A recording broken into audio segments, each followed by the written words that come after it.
All right, so I did sell over $8,000 worth, but actually of that $8,000, only around $2,000 was profit, and it wasn't actually only Supreme. It was a bunch of different brands. You know, you got Supreme, Palace, Kith, some Yeezys I even sold, Antisocial, Revenge, but the vast majority of it was Supreme. So if you are curious about how I did get into reselling, I actually did a video on that a couple months ago, which I'll link in the description. But basically, it was just the Nike Supreme sub-tempos or up-tempos that got me into it. As far as the total amount that I made, you know, about a quarter of what I actually sold, I could have made a lot more if I just actually knew what I was doing from the get-go. But, you know, obviously starting off new, I was very inexperienced and didn't make the greatest decisions, didn't choose the greatest prices. Like I said, I priced a lot of things lower than they should have been. An example of that would be the sub-tempos. If I would have held onto those, I could have almost doubled what I sold them for. There are also a lot of pieces that I copped with the initial intention of reselling, but I ended up giving away or keeping for my personal collection. There's even a box logo that I copped, the Supreme Comme des Garçons split box logo. I bought that and I was planning on reselling it, but then I actually traded it for one of my Supreme all-time Supreme Grails, which I also made a video on, which I'll put in the description too, I guess. You guys can watch that if you want.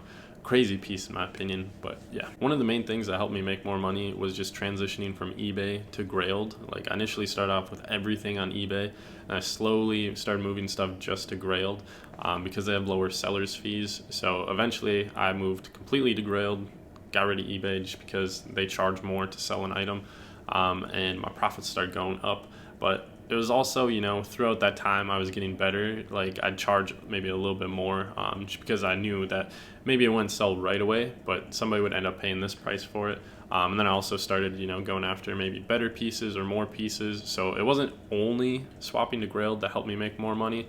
It was just like overall experience that I accumulated up to that point. And I'm sure that places like StockX and Depop are probably even better than eBay. So if you are reselling right now, maybe like a good idea to swap out of eBay. I feel like eBay is a bad place. It does have a lot of eyes, but other than that, there's also a ton of fees that go into reselling that you might not think of when you just jump into it.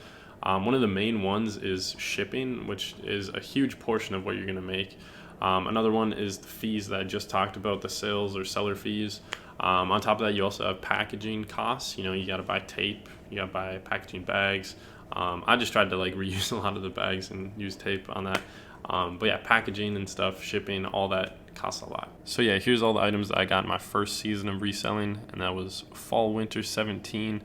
You guys might not be able to see that at the bottom, but yeah, basically, you know, started off with the sub tempos. Like I said, you have all this other stuff, Supreme, Palace T, but yeah, go down to the bottom, we got the more interesting stuff. So for my first season, I bought $2,300 worth of Supreme, and I sold it for $3,500, and that left me with a almost $600 worth of profit. You know, $430 of that went towards seller fees. I think, yeah, so taxes. So yeah, that's all like sellers selling fees.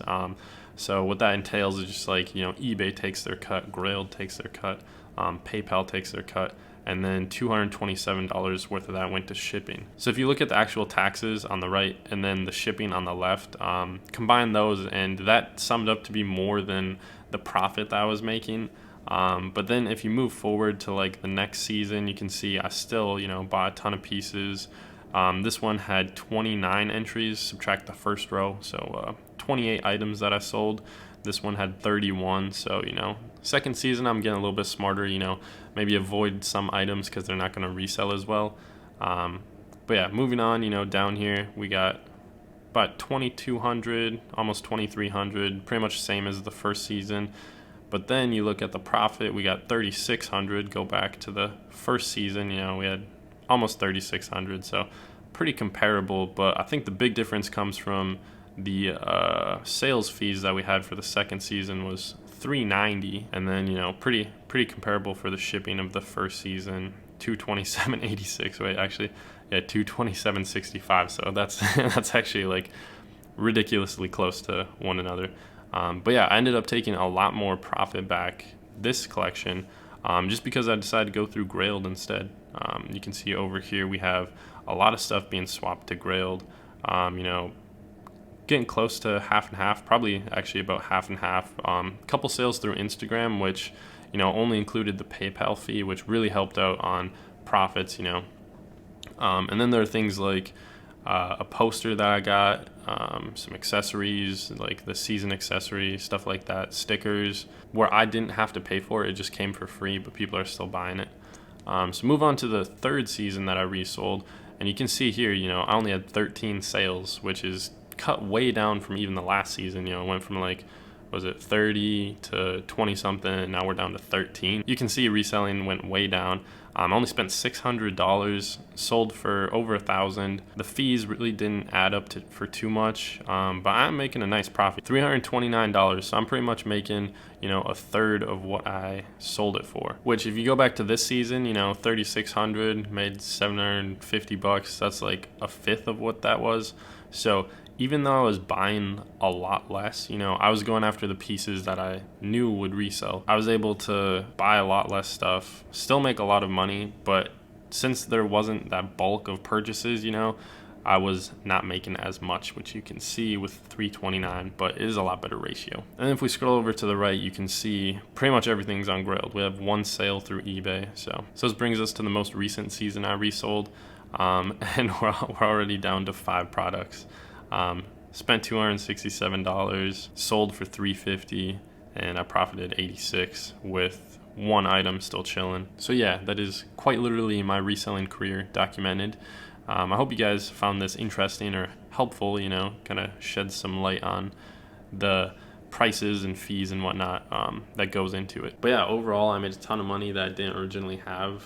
Most, if not all, the money just went straight back into buying pieces for my personal collection. But yeah, it just kind of justified or gave me a reason to actually follow the brands and keep up with the brands, and then it also gave me practice at like actually copying the stuff. Like buying so much stuff from Supreme, it gave me all these like techniques, so when it came time that I actually wanted something for my personal collection, I had a ton of experience using the website and getting the fastest purchase. So I was able to cop the pieces that I wanted for my personal collection that were maybe more sought after and sold out in very short time. So like I'd cop pieces under like 10 seconds. Where my manual boys at? I also just enjoyed the hustle, buying stuff, moving it, pushing product. But in the end, my reselling has come almost to a complete halt. I had a really good run, I think, but reselling is just dying out. I think places like StockX are not helping it, and then also the hype is just kind of moving away or kind of spreading out, making it harder to resell a lot of pieces. But yeah, I enjoyed it. I liked it. But that's it. Thank you guys for watching. Catch you in the next video.